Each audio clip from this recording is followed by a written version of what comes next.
Just a real short one. This is the first of the flat cars with the military vehicles that I've been able to accomplish.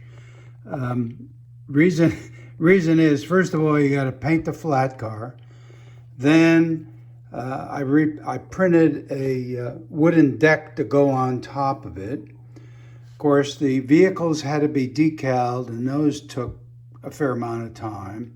And then I'm just putting United States Army on the sides of the flat cars.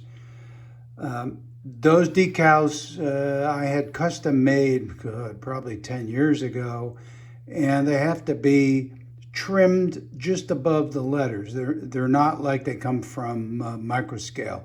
You have to hand trim them.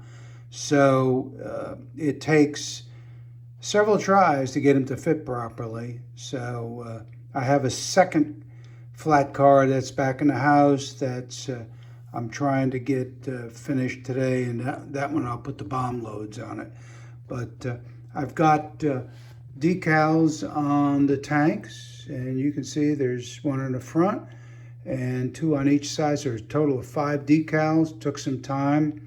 I had to chase a few of them around in the water, but overall, it looks. I think it looks pretty good.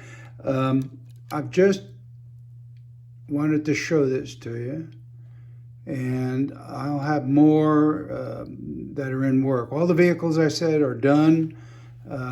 Some more than others. You know, there's supposed to be like a small star on the back end, and there's other decals, but I can barely see them. I'd need to use an electron microscope to use them. So, but anyway, that's the first one, and as I get them done, it probably take me a couple of weeks. But anyway, that's where we are for now. Thank you. Bye.